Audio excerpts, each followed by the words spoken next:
What's up, Internet? You're tuned in to episode 13 of Nintendo Noise, Flip Screen Games' weekly Nintendo podcast. I'm your host, Pete. I'm Bessie, joined, as always, by my very good friends, Mr. Stephen Radford. Hello. And the mayor of Haken, Mr. Chuy Huerta. Hey, how's it going? How we doing this week, boys? Having fun. All right. You're both in a similar energy there. I like that. I appreciate that. Could that have anything to do with the fact that y'all have played a serious amount of Mario Party this week? Because I feel like that might have something to do with it. Quite possibly, yeah. Quite possibly. Yeah. I had my brother over all weekend and did nothing but play Mario Party, basically. It was a solid weekend of Mario Party for me, too. Well, I was going to Halloween parties all weekend rather than Mario parties, so I have not gotten my hands on the game. I am very excited to basically interview the two of you about your first weekends with it. But before that, let me just remind you folks listening that this episode of Nintendo Noise is brought to you by our Patreon producers for the month of November. They are, of course, Andy Radford, Christian Oliveria, Christopher Valens, Wakahula, and Zaid Ida. Thank you all so much for your support over on Patreon. I almost said flipscreen/Patreon. Patreon.com/flipscreengames. Y'all are the realest of the real, and we really appreciate you helping us keep these mics on and, that you're here tuning in and listening. We appreciate you. And speaking of Patreon, that's the best place, of course, to show your support. For just $2 rather, you can get access to our show, One More Thing, where we keep the mics rolling and we chat about what's going on in our lives outside the world of video games. You can get all kinds of other cool exclusives, like access to our Twitch VOD after they disappear off of Twitch, or you can be a Patreon producer, and I can read your name next month for December. So, come be a part of what we're building over here. But even if you don't have any money to toss our way, that's cool. There's a bunch of free ways that you can come become a part of the community or interact with the show. The best way to go find all of them, of course, is to head over to flipscreen.games. That's our website where we've got links to our social media, to our Discord where we keep the conversation rolling and we source questions for our topics and everything like that. You can email us as well, questions@flipscreen.games. All kinds of stuff, over there. Easy way to come be a part of the community. But if you want to get some extra content from us, of course, you can also head out over to our Twitch channel, twitch.tv/flipscreengames, where every week we are streaming some GD video games. Last week we were playing some N64 titles. You're going to want to go watch the clip we have of us trying to play Mario Kart because, man, that was something else. It was quite a good time, excluding when Steve and I tried to race each other because it just felt like I was driving through a nightmare. But tomorrow, if you're listening to this the day it drops, we'll be streaming some Mario Party. So this episode, all about Mario Party. Tomorrow, we're going to be jumping into it, the three of us and one other person. So it's going to be a good time. If you want to go catch it live, we are there 6:30 p.m. EST, which is my time zone. So if you're in a different time zone, do some math and figure out where it's at because...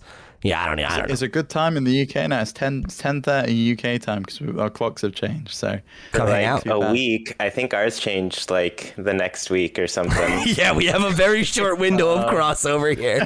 So if you've never been able to make it to a stream before on Thursday night, maybe now's your chance. So hopefully you'll come join us.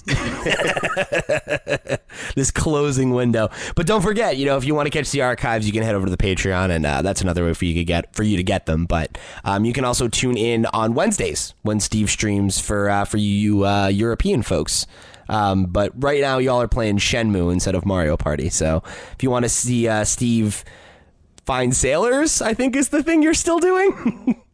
No, he found the sailors. I'm now looking for Master Chen in warehouse number 8. Okay, so if you want to help Steve find Master Chen in warehouse number 8, tune in on Wednesday. So that's enough shilling for now. Let's talk about before we get to the main event, right, which is going to be all about how much y'all have been having fun with Mario Party. We're going to talk about the elephant in the room where Nintendo's concerned this week. So if you listen to last week's show, we talked all about, we're like, N64 is coming out tomorrow. We're so excited. Let's talk all about it. And of course now we know that it was quite a messy launch, I think is the nice way to say it. It was an absolute shitstorm is maybe the more accurate way to say it.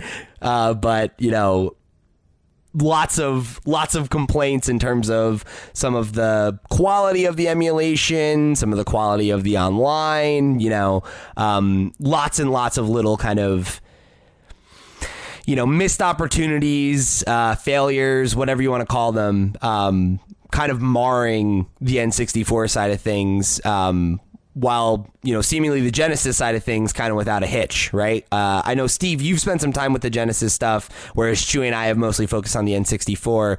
Do you want to speak to how that side of things came out before we jump over to the N64 debacle in full force? Yeah, sure. So the Mega Drive stuff is totally solid. It's kind of what you expect from like the 16-bit stuff that's already been on the Switch Online service. Very much in parity with the SNES emulator. It's got the rewind functionality that they added in. All of that's in there, so it's pretty solid. I played a bunch of Streets of Rage 2, some Sonic 2. I was wishing that Sonic 1 was on there, and a bunch of other games that were on there. That's just like lots of sequels, but none of the other ones, none of the originals. It's a little bit strange. But it's really cool, and they've customized it based on region. So you get like can you remember on the old Genesis and like Master System games, it would have the box art was terrible, and it would have like that white background with like grid lines on it. So like that's the sidebar in America, but in the UK we had like black boxes with like blue grid lines. So all of that's custom, and it very much they've kind of gone to town on it a little bit. It's nice. It's a good experience, which I think is the opposite of my experience with the N64 stuff. Yeah, so I mean, let's speak to that. So, obviously there's a number of kind of issues you can point to, I think, in terms of like what is or isn't working with these right now. But like what specifically have you all experienced, I guess? Because I think for me, the online stuff is the thing that feels the roughest for me. Like the experience that Steve and I had where we were trying to play Mario Kart, and there was sound lag and a little bit of input lag and some of those things that just don't feel acceptable, right? Like there are things that, like, when you're paying for this additive service, like, you expect the games to work, right, with the online that they've touted as a feature. But aside from that, like, I feel like, and I guess it's worth pointing out too, right? We had trouble trying to play overseas, whereas when I played with some of the members of the community who were folks on the East Coast, we were playing Star Fox together, not Mario Kart 64, so maybe not a perfect one-to-one comparison, but we had a totally fine experience playing online when it was, more local, quote unquote. That's not an excuse, just clarification, right? But aside from that, I feel like the quality of, the emulation is like fine. Like when you do like a one-to-one comparison with some of the other, things that have been available in the past, like it's certainly, there are things that stick out, right? And it's not as well executed as like something that you could get on your PC. But I think that's the problem, because some of those PC emulators have even been available. If you hacked your Switch, you could get them on your Switch, and people have been playing these ROMs really since year one of the Switch, so like 5 years at this point. People have been playing N64 games, possibly illegally, possibly through means that aren't official. And I think a lot of people were expecting at least parity with open source emulators, and that wasn't delivered. I think that's the biggest issue I have with it is, yeah, fine, it might not match one-to-one ever with the consoles, or one-to-one with how it was emulated on previous systems. You'd at least want it to match something that, a bunch of bedroom programmers have been doing. I think that's the thing, though, right?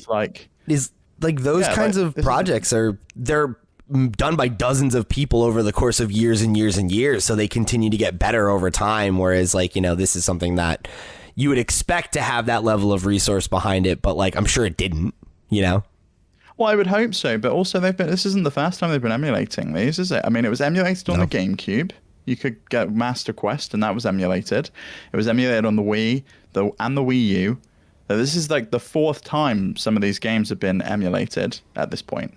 Yeah. And you would kind of think that the code's going to translate a little bit. Maybe it's not 100%, but they should have a starting basis of, well, where do we start in building an emulator at this point? Yeah, it's odd to see such a sharp decline in quality when, they have delivered higher quality emulation of some of these same games in the past. Yeah, I don't know. I think there's just strange things going on with their online stuff. It just feels like, what is their focus with it half the time?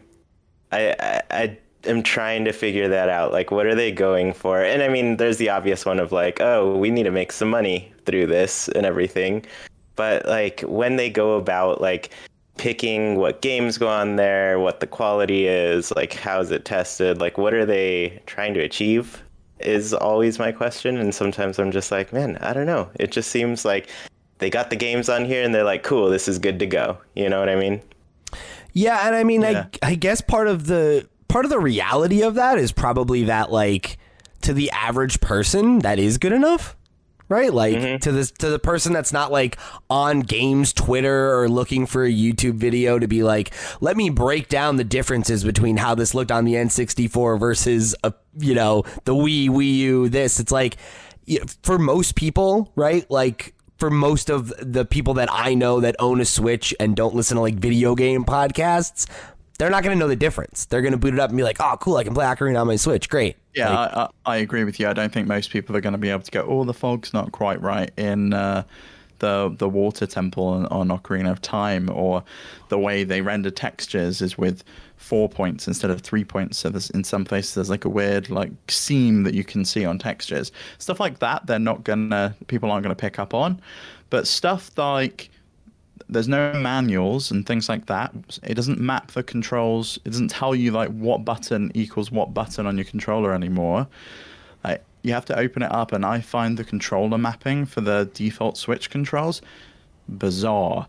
Like holding down the ZR button to be able to access the C buttons, or like it's mapped to the stick, and like A and B is A and B on the controller, but A and B on an N64 controller was like a different orientation. Like A was at the bottom and B was to the left. A lot of people have muscle memory of A and B being in that orientation and not the way the Switch is.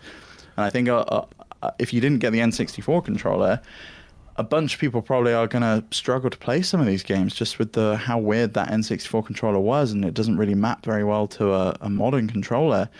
But I kind of expected some kind of manual to say what the controls were. We had to Google how to play Star Fox when we were on stream because it didn't tell you how to do a barrel roll or to U-turn or anything like that. I mean, it tells you, but it tells you in N64 control terms, and I'm like, I don't remember which button is which. Like, I was in the middle of a dogfight. I'm like, Steve, how do I do a flip? How do I do a flip? And granted, we went into battle mode before we played on single player mode, so like that's also probably part of the problem. Like, if I jumped into the game proper, like I might have gotten my feet wet, but yeah, but I think like if you just had you click the pause button, and it brought up a menu, and it had just like a table of controls, like do a somersault, do a U-turn. It's pull down on both sticks, or pull down on the left stick and push left on the right stick, that kind of thing. I think that alleviates a lot of the problems and a lot of having to Google for this kind of stuff. I wish that they would have put in switch button prompts. I know that would have been more work, but. And well, they could have patched it in because they definitely have patched some stuff. Like I know that they've patched the Ocarina of Time when you get hit by an enemy, it only flashes once instead of 3 times. That's their solution to get around like photosensitive epilepsy triggering and stuff like that, which is fair enough. But they did that. They already did this work for the Mario 64 version on the 3D All Stars collection. You could have done that same work for the Mario 64 version you put into this pack.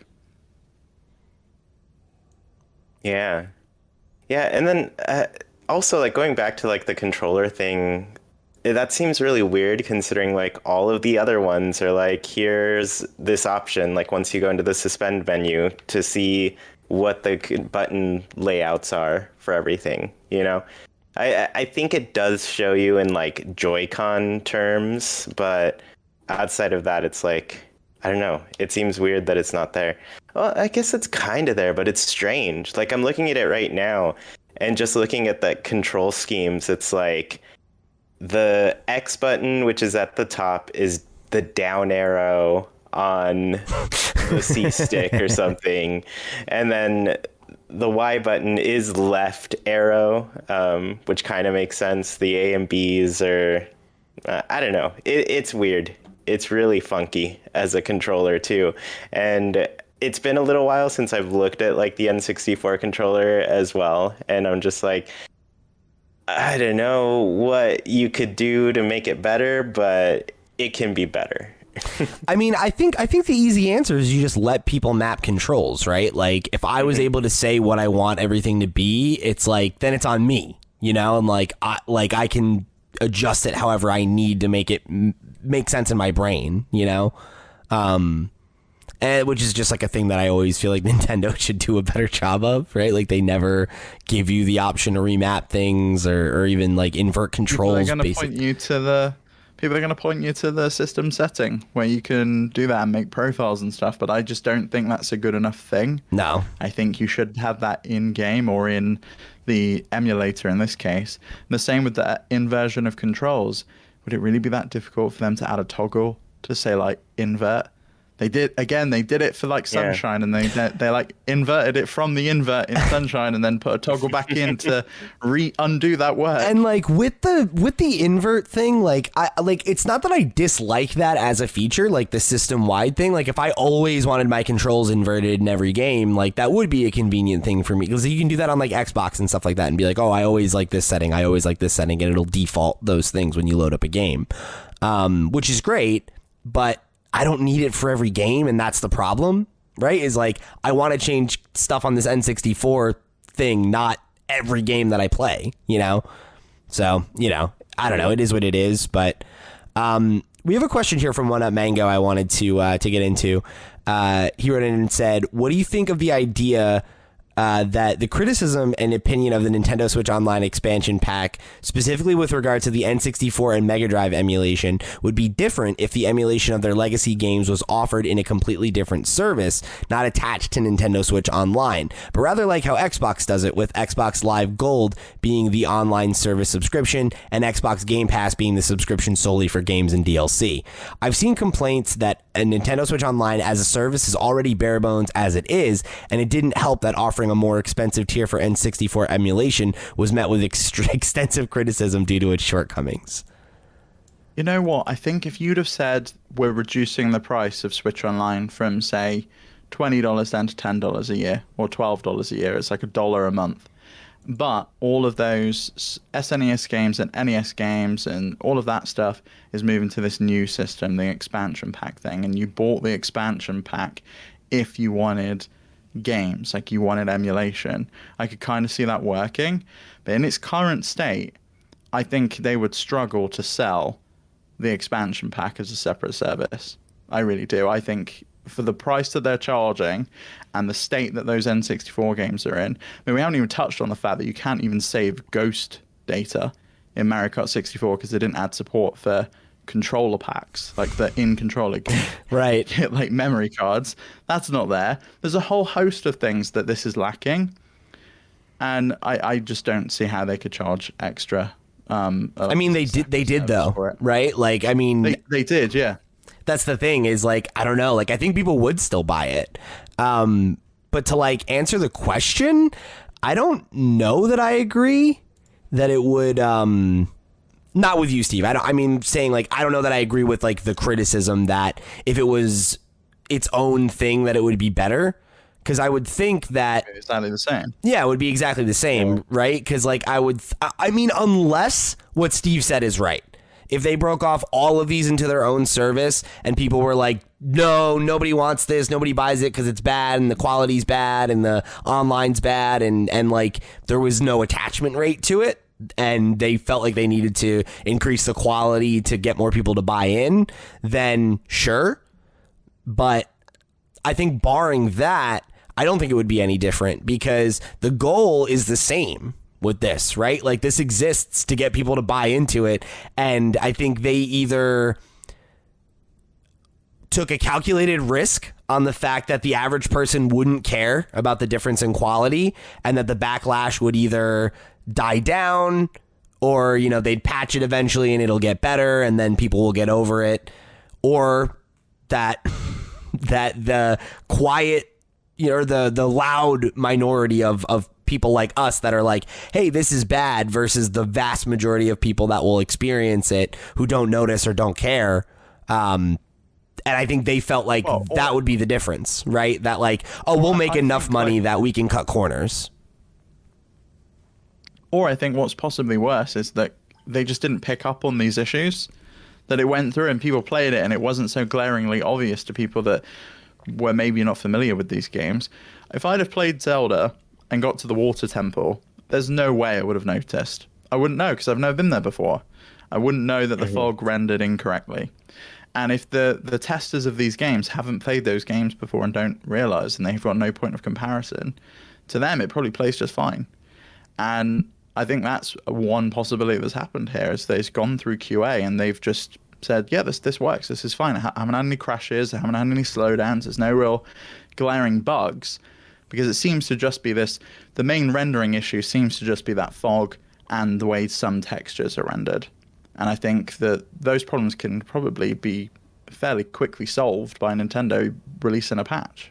Yeah, probably. I think the difficulty with like Nintendo and their online service since the very beginning is kind of going back to what you said, I think last week, Steve, where we got this service basically like dropped in over the lifespan of the Switch, where at first it was free, we could do all the online stuff for free, we had access to all the things, and then all of a sudden it was like, all right, we're charging for it now, you know?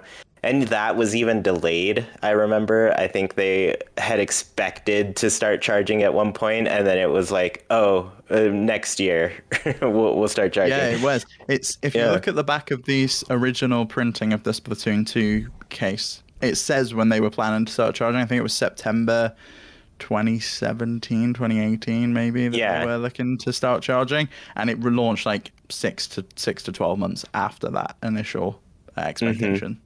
Yeah, so like there's been this whole really messy process of turning this into a paid service, I'd say. And so now, you know, you're getting a lot of people who are like, oh man, I remember when this stuff was free. And then the next time they're like, oh man, this was a lot cheaper before. And now there's this higher plan that, I don't know, I guess you don't have to get if you don't want it, but you know, some people do, and they're like still thinking, oh man, it costs more. I think some people don't understand that as well, because I was trying to get this over to this point across to my brother, who's not massively into Nintendo and video games, and he pays monthly for his Nintendo subscription, and he was like, what, so I've got to pay that in addition to like the $3.99 a month? And I was like, no, it's like weird, you pay £50 for this expansion pack, but that actually includes the cost of Switch Online, and it's not like really a separate thing. You're paying like an all-in-one subscription, but it sounds like a bolt-on, but really it's just a higher tier, and it's very confusing, I think, to like the average consumer who will just be like, well, what is this? I don't really understand. Yeah. The fact that it's not something that's like easy to understand on its face, and like it isn't very well communicated. You know, you're like, if you're in the know, sure, but like I can't imagine this being a thing that would make sense to somebody who doesn't like frequent websites like Polygon or IGN or whatever, right? And like be like, oh, like I'm gonna go read an article and make sure I have this right, you know? Like you shouldn't have to do that. Well, and like the term expansion pack has become synonymous with, this is DLC, this is an add-on, this is something I buy in addition to a base thing, whereas this kind of replaces the base thing. You get that and this. It's like a higher tier. Like if they'd have called it, say, Switch Online Plus or something, I think a lot more people would have understood that, rather than plus expansion pack. It's very confusing to people, I think. Yeah, and then you get to the point where, like, you know, there's different markets out there for online, where you have PlayStation and Xbox doing their thing, and then it gets just even more complicated, because you're like, all right, say you're doing $50 a year for the Switch plus expansion pass online thing, And then when you compare it to others, where it's like, say it's Game Pass or something, $15 a month, that's like $180 a year, right? And you're like, is this like what Nintendo's basically having this issue of not only like selling this product, but also trying to communicate that it's like, this is what we feel is right based at this price point compared to the others, and others are trying to compare like, oh, is this accurate because we don't have this feature of online? And then Game Pass is like, oh, we get all these downloads of games and there's no limit to stuff. And I don't know, it just gets real messy even beyond that, where it's like you can't do a side-by-side comparison of the two and really understand what the cost breakdown is. And I don't know, it's going to be hard for consumers to be like, what do I get? What's right for me? You know? Yeah. And I think ultimately, like, while I don't think that the quality of like the base emulation, if you're just trying to play these games like in a single player capacity or online with people who like live, you know, in your country, I think you'll have a fine time with them. Like, I don't think it's so bad that like if you were really looking forward to it, you need to like avoid it necessarily. But I do think that it makes me backpedal on my argument of like, this is worth the money, because I think it would be worth the money if it worked as advertised, but it doesn't. Are you both wired in at all? Neither of us were wired in. We weren't when we were playing the other night. No, would be of course the problem. But Nintendo Life did a great video. I would recommend going over to their YouTube channel and checking it out. Xeon was trying to play it with John Cartwright over there, and it just didn't work. But when John and Alex were in the same country, it worked just fine. And that was the same situation that me and Pete had. I was trying to play with Pete across regions. Absolute hellish, like, what the hell's going on? This sound is the freakish toads in my nightmares kind of thing. But Pete played absolutely fine with members from the community. So it was annoying for me, if I'm perfectly honest. I was expecting, hoping to play some games, and I was just like, oh, I kind of feel like the one left at the end of, you know, when they're picking teams at school. It's like, oh, great, no one really wants me around because my and I do wonder like how that would improve if you were both wired in. I've been wired in for a long time because of Splatoon, but even like with that, like going across region, like the game literally does most of its matchmaking according to what region you're in. So you're not often put in place. Well, I'll get a lot of like Japan lobbies and that sort of thing because I'm kind of like on the Pacific coast, a little bit closer. Sometimes to the point where I'm like, I don't understand why I'm getting so many Japan lobbies when the East Coast is so much closer than me. But you do feel like a lot of that lagged regardless. And that game is one that's like set up to be like pretty region specific. But this one, I don't know. I guess we don't know. There's a lot of stuff we don't know about how they've got things set up on their servers and everything. Yeah, and I think, you know, ultimately we'll have to just see where things go from here. I hope that it gets better. You know, I still don't see the online getting any better. I really don't see the online ever getting any better. Probably not, you know. We'll see. You know, like, I mean, Nintendo has responded to criticisms like this in the past. I guess it's just a matter of like how mad people actually are.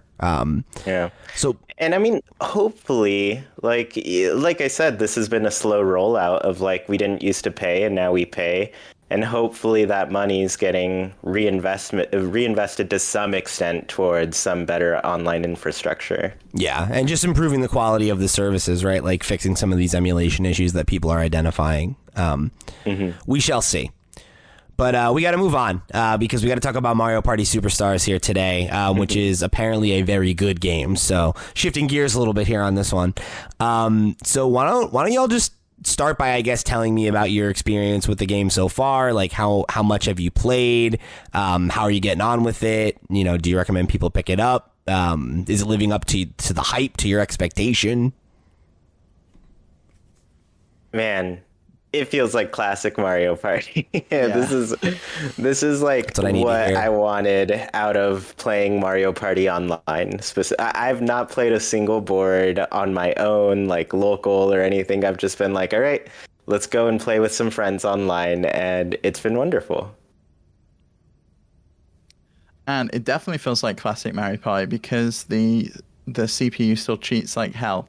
Good. Crazy cheating, like, oh, I need to get a 1 to go and avoid this horrible thing that's going to happen on the board, and the chances of me rolling a 1 on my dice are between 1 and 10. Oh, and I just happened to hit that 1, and then I found a hidden block with a star in it. It was some of the like cheating that the CPU does in these Mario Party games is insane, but it doesn't detract from the fact that this is probably the best Mario Party they've ever made. It has some of the best mini games in it. And we've just spoken at length about how crap Nintendo's online is. I've had a really great experience with online, for the most part anyway.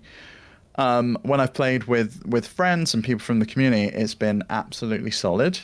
I did a little bit of the Mount minigame mode earlier on, which is, if you don't know, the like minigame only mode. You can go in and you can play like the daily challenges where it sets you like 3 minigames in a pack, and you have to earn stars, and then those stars get converted into cash that you can spend at the Toad shop and buy stickers and things. It's kind of cool. But matching up with people, I guess it's like the lowest common denominator. Like whoever's got the worst internet really drags everyone down, because some of those matches that I had, oh my god, they were rough. And my signal strength was like 5 bars. It was like solid. So I know it wasn't me. I was sat right next to my router. But someone must have had really trashy internet, because some of those mini games that are impossible to play when they're laggy. The one where you've got to trace a pen line on a table. Oh, yeah. With like a pencil. Trying to do that when it's like stuttering and lagging, it was impossible. Nobody got more than like 50%. It was so bad. Real quick, But aside from that, the online's so solid. I got to ask this real quick. How much do stars cost? 20 coins. 20. Y'all are speaking my language right now. I'm gonna buy this game immediately after we get off this call. And it still has like all of the stuff where you land on a lucky space, and one of the options on there is like it can reduce the cost of your next star and stuff. Those things, they're still there from the original games. Yeah, it's really great. It's really, really great. And yeah, I think if you were disappointed with Super Mario Party, I don't think you will be with Mario Party Superstars. The mini games aren't kind of, I guess they were funneled into really suiting the Joy-Cons in the previous games. The previous game, and making it so a lot of them were motion based and stuff like that to try and show off what the Joy-Cons can do. All of that's gone. All of them are button based now. It's great. I almost want my Joy-Con stick out, though, again, by my palm. I ignored the safety warning, and I was doing totally. Wow, so you broke your Joy-Cons, huh? And I absolutely love that, because some of those mini games were originally Bowser mini games, but do you know what they do, Pete? They make your person who you're playing as wear a Bowser costume, and you're like wearing this giant Bowser costume as like Waluigi or whatever, and just Waluigi's face poking out the front of this big Bowser costume. That was a thing doing, like, in one of those games, wasn't it? Where you put on a Bowser suit and like you would run and attack people. I feel like that was a thing in Mario Party 2. I don't remember that. Maybe. Yeah, I think it was actually. Yeah, whenever you played like you'd run by and steal their coins. You were dressed up as them. Yeah, but I'd say like this game is just like, it really is incredibly charming in the sense of that right when you open up a board, it's showing you like all the classic art from that board. After you've played it, you can switch the music from like the modernized music to the classic music to, oh really? Yeah. So it's just got like, but honestly, Pete, the new music is so faithful to the original, but it's like orchestrated, and it's really, really cool. Like you will feel like you'll feel like it's the same music, but there's just more depth to it. They've done a really good job with it. The other thing, I've got footage up here for the kids at home, and I like how it shows you up in the right corner. It's like, oh, this is from Mario Party. This is from Mario Party 3. Like, you know, showing you all the games and everything. Yeah. Super cool. And to mention the mini games, they're like segmented into packs. So when you set your board up, there's a whole host of things you can do. The bonus stars you can have off, you can have them on, or you can have set to classic. And classic is always the same three. It's always coins, it's always mini games, and it's always the happening space, the event spaces, just like the original games. And the mini games segmented into packs, you can have all of them. And I don't know if it's actually all of them or just like it picks like 50 from the Right, but it's like you could take it from every game, or you could just be like, I just want Mario Party games. I just want. You can just have N64 games, just have GameCube games, just have family games, skill games. Wait. There's GameCube games in here? Games. Yeah, GameCube there's games, GameCube mini Wii games. games. Did we know that? There's Wii U games. No. Don't think so, no. Wow.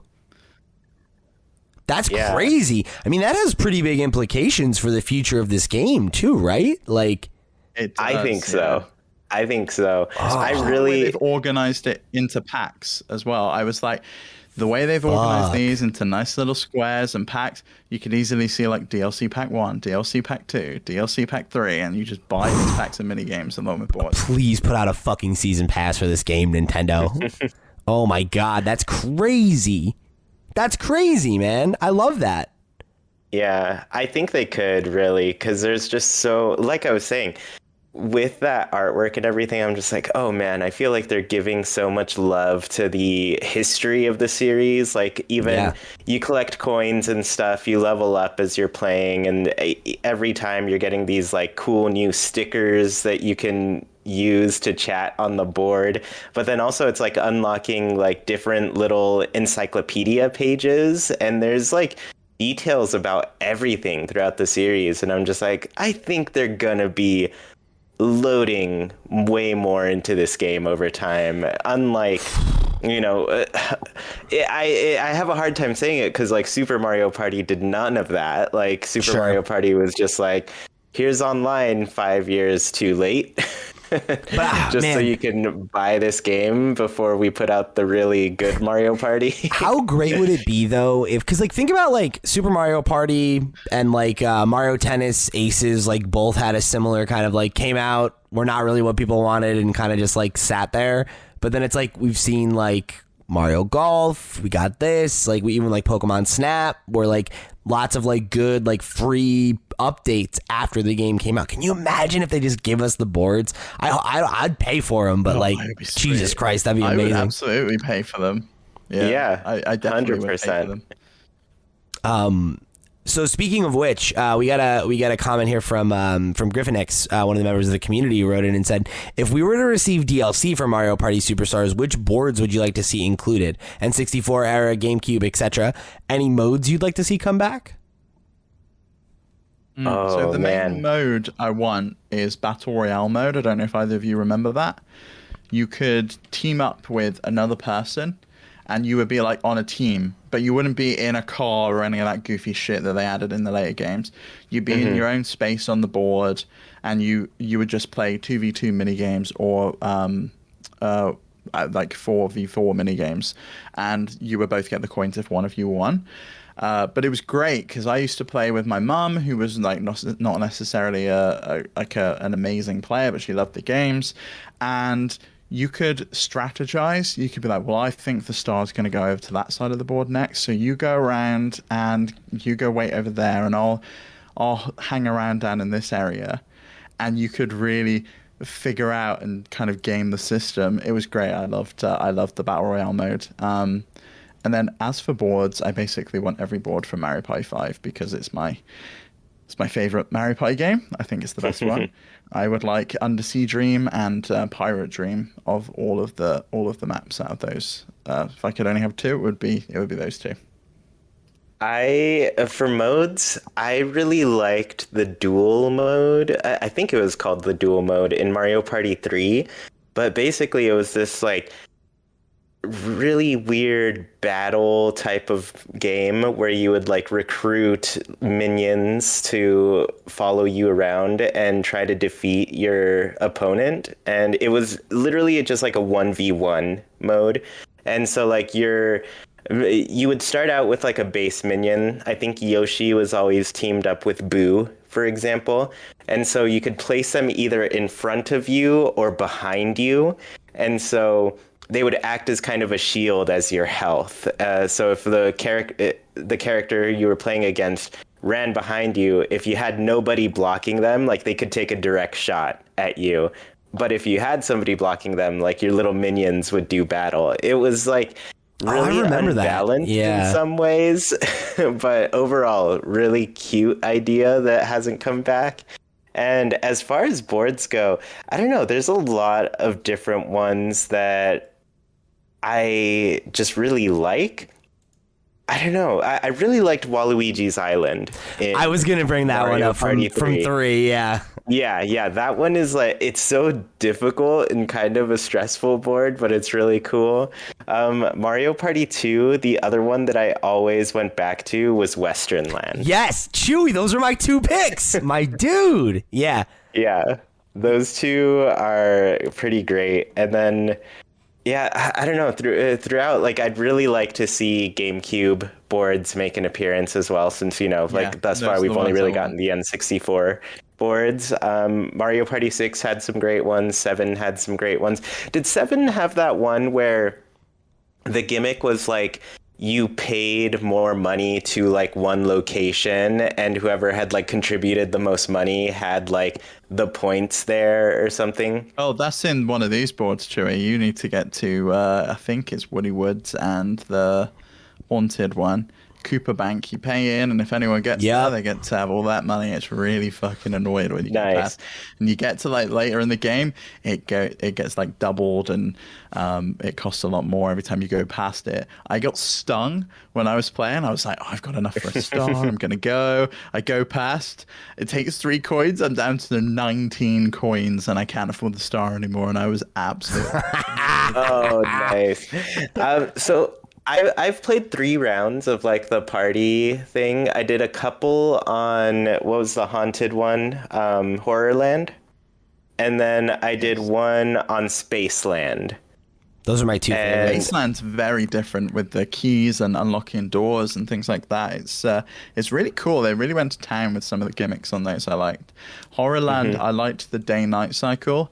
And that was the gimmick, I think, in Mario Party 6, along with the microphone. Yeah. That every board did that. Had the day-night thing. I'd like to see some more of those come back. They were cool. Did either of you play the story modes in the older games? I know Mario Party 4 had it, and I think they removed it from those there and out. It would be cool to see those come back. I think I did play the one for 4. Yeah, but I don't really remember it very vividly. That's the thing, is I don't really feel like there are any, like, there are other modes that were fun, but like I even like the ones in Super Mario Party. If they wanted to bring those back, I guess that'd be cool. But that would like, then you would officially give me no reason to ever go back to that game ever again, which would be great. But I think, I don't know, like the classic mode is really all I want to play, and like it sounds like this is giving me exactly, like literally exactly what I want, which is, what if you just gave me the best boards with all the games, all of them? Yeah. I would like to see those newer boards come back there and bring some of the gimmicks from the GameCube over. I don't know if either of you remember, it was either capsules or candy, depending on the version of the game that you were doing, but you could throw them and put them on a space. So if you had a nasty capsule that you'd got from the machine. Oh yeah. You could like put it on a space, and if someone landed on it, that thing happened to them. Like you would get a Kamek who would steal a star or coins or whatever. Yeah. You could put that on a space, and then when they would land on it, you would get that item. I loved that feature. I don't know if there's enough spaces in some of the boards, like the Peach's Cake board, and this one's particularly small in terms of the area that you go around. Don't think you'd have enough space to put things down on. But some of those boards from the GameCube era really lent themselves to do that. There was like the Cake Dream one in Mario Party 5, which is the one that I always like. I don't think they'll bring it over because it's too similar to Peach's Cake. But it was really cool that you would chuck shit on the board, and we would like either put nice things down or nasty things down, and it was really, really good fun to just see people landing on it. Yeah. What was I gonna say? There's this like Bomb board that I really liked in one of them. I forget which game it was in, but yeah, as far as like story mode goes though, I would personally really like that, like kind of a solid single player, play the boards on your own type of thing, because I was one of those kids who was like a sore winner growing up and nobody wanted to play with me anymore. I could like rub it in their faces. And so I was stuck playing on my own a lot, and I'd be like, all right, I'm just gonna go play Mario Party with some really impossible to beat computer players Cheating and see AI, how yeah. it goes. Yeah, but what I like about that is like, it gives you a way to play through the game and everything and not so much depend on people to play with you. But I mean, being the first weekend that this is out and everything, I'm just like, yeah, let's just wrangle somebody up and play online because this is awesome. Well, yeah, and do you know what I think is really great is potentially if you don't want to play with computers, you do have that option now of just online matchmake with people, and you can play with random strangers, which is absolutely awesome. It's the first time you've ever been able to do that and just play with people. We had like you can either set rooms up, and I think they can join that room, or you can just say I just want to join a group of strangers, which is really cool, and you can have voice chat on and do it through the app, which sucks, but at least you can talk to people. And it's really cool. And the online stuff doesn't do what it does in Super Mario Party, which is like boot you out of the game and like reboot the game. It kind of just, there's like a menu before you go in. It's how do you want to play this? Do you want to play single player or all on one system? Do you want to play like multiplayer with friends, or do you want to play with strangers? And it's really, really nice to kind of see that functionality in there. Yeah. I'm curious, Chu, what's like your favorite board of the two that you've played, and like what are your favorite mini games so far? I mean, I really like both like Horrorland and Spaceland. Buying it on the OLED. Oh, I'm buying There it you right go. now, baby. I'm buying it right now. Let's go. Yes. Yeah, like I'm pretty familiar with both of those because I played so much like Mario Party 2 and everything. I'm interested to see the other ones. I think Spaceland has a lot of cool excitement to it, especially when people are really trying to pass through that centerpiece and blow each other up, make them lose all their coins. But Horrorland has like some really fun ways to traverse the board in I ways love like Horrorland. yeah, yeah. So that one's been a lot of fun. And when we were playing, my brother was saving 150 coins to go and steal 3 stars from King Boo, which you can do on that one. And he just got enough and managed to unlock it. And then thankfully it turned day to night. Oh yeah. So he wasn't able to do You it cheeky anymore. fuck. I was really, really happy about that. But I love the fact that you can swap day to night all the time. There's like cool little elements like Boo's party and stuff that you can go to. There's various sections open and closed depending on what time of day it is, and you have to either wait for it to shift or land on one of those happening spaces, which you obviously can do if you buy one of those blocks, like the dice that lets you pick the number you can choose where you want to land, which has always been Yeah, the custom dice block, right? yeah, the custom dice block, yeah, which is cool. And then aside from that stuff, like I think new stuff that wasn't in the originals, like the golden warp pipe, is now in here. So you can. I think that was in directly to it. I think that was in Mario Party 2. Oh, I was think- it? That's Yeah, I don't think it might have been the genie's lamp in 2, but I do think it like You're right. slowly You are got correct. turned Same thing. into Same thing, the though. golden warp pipe over the series. Yeah. I had some really fun games though. So far, of the 3 games, I got first in 2 of them, and then second in 1 of them. My very first one was second, but the last one I played was hilarious because I went into the whole closing ceremony definitively winning at that point, and then the game was like, here's both the bonus stars for you too. And I was Oh my just God, like, I hate man, that's that. so messed up. I was absolutely fuming the first one I played. I had at one point 5 stars and loads of coins. I ended with 0 stars and 22 coins, and my brother had 5 stars and 138 coins. And I was like, this is just so unfair. We played the Peach's birthday cake one, and he'd planted a bunch of those piranha plants that can chew you up and spit out stars that you've got. and I landed on a bunch of them. It was horrible. I hated it. And then he got a load of bonus stars as well. Do you like how they kept Toadette as the star person, Steve? I just realized that. No, I don't like that, because Toadette was a playable character in some of the Mario Party games, and she's no longer a playable character. I don't know why they make that. Like, Toad was a playable character and also gave you the star, wasn't he? I feel like he was both. I think for I think he would they swap had in weird- games. Yeah, they had the weird. Do you remember the one? And it was like Elder Star. Everything was about stars, and it was this The weird millennial was star or like, whatever. Yeah, and it had like a weird like mustache and stuff. It was bizarre. It was weird. I don't know if he's the one that actually gave you the star. I know Donkey Kong had his own spaces in one of the games. Yeah, that was like on a DK space. I think that was 4. Yeah, I think that's 4. He was a playable character in 2 and 3, and then they took him out, which I remember being really frustrated by. And now he's back as a playable character, which means you're probably never going to see DK spaces return. Even Why? Just do them both. Who cares? Awesome. Who cares? It's ridiculous. Anyway, we're getting near the end here, and I want to finish on this question from Christian Oliveria, one of our Patreon producers, who wrote in and said, "We're about to hit the Switch's 5th anniversary, and it seems like Nintendo has finally figured out how to implement decent online functions with Mario Party. I'm glad, of course, but it's hard to be excited when we've had 4 console generations of online gaming where the competition got it right from the beginning. More so, many Nintendo games this generation suffered from lackluster online functionality that would have benefited greatly from the kind of care that went into Mario Party. Like, Smash doesn't even let 2 people play on the same console online, and we had that functionality on Wii U. Come on! What's even more infuriating is that this functionality almost surely won't be standardized, and the next big online Nintendo game will skip all of these features that we got from Mario Party. Why, Nintendo? Why?"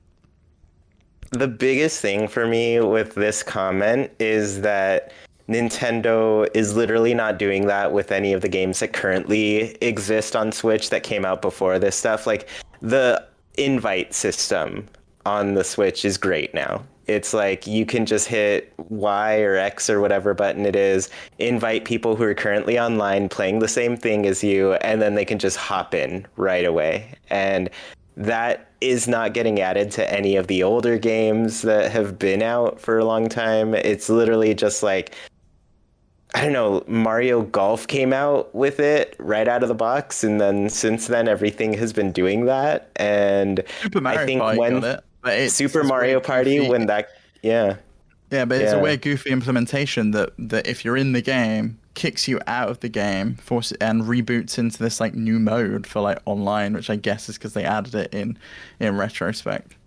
Yeah. So the fact that that's not coming to the other ones, I'm just like, come on, Nintendo, like, get it together. Just like recognize when you do something right, and then just like keep doing that right thing for the rest of your games. I really just want to be able to link up with friends before I join into a Splatoon match, and it be a normal turf war match, and I can just join or create a room and I give them a code, or if they can see I'm online, they can just hit the join button, or I can click and invite them and I get a notification pop up and I can get it from my system menu. All of that stuff is really, really cool, and it gives me hope that if this is using the basis of like the new netcode stuff that Nintendo's been working towards, that games It here has on to be, out right? Like, should be more solid. Like, I really hope so, but we don't know. Presumably, and from what I've read, it uses the same stuff as the Super Mario Party implementation, which I think is the new netcode stuff.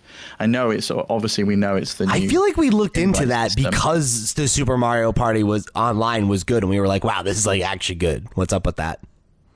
I can't This remember. is better though. Like, this is way better. Like, I genuinely, Mario Party Superstars is the first time I've not been frustrated by it.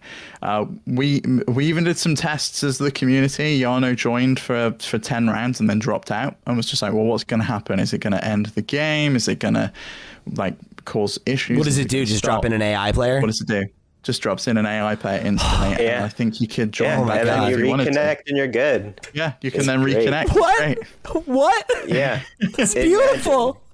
Can you suspend the game too? Is that a thing you can do? Yep, you can save the game midway through, and you can come back to it. I don't know if you can do that online, but you can definitely do it locally. And you can add, like we said, I think on last week's episode, you can add rounds onto it in the middle of it. That I love. And then all of the online minigame modes are way better now too. Like before, Super Mario Party was just like, here's 10 minigames that you can enjoy online with random people, like not even your friends. And now they do have options to play with friends. They do have options to that I really are just like single player. There's like the tag match where you can only go if you go with a friend. Yeah. It's 1v3, and you can go and you can like try and compete with your friend. And the same with the 2v2 matches. Cool. You and a friend can go and you can play the 2v2 stuff online against other people, which is really, really cool. We should do that. Yeah. I want to try that one. I haven't done that yet, but like I have done like the survival mode and the daily challenges. The daily challenges are just like that alone is going to keep tearing you away from WarioWare. Yes, 100%. I have not touched WarioWare this whole weekend, and I'm just like, cool. Micro games, pretty fun, but mini games, a little bit more fun. I swear to God,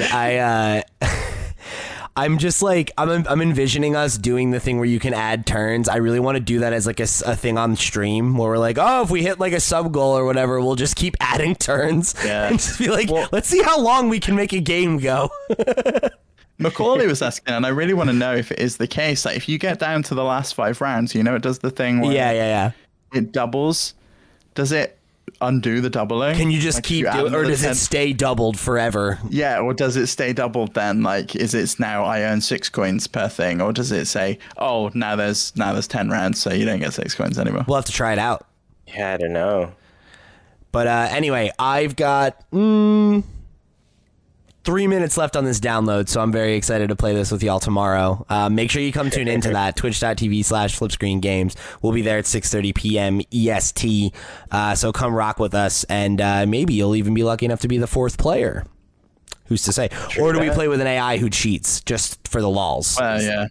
That's another. No, I don't know if I can. I don't know if I can do AI anymore.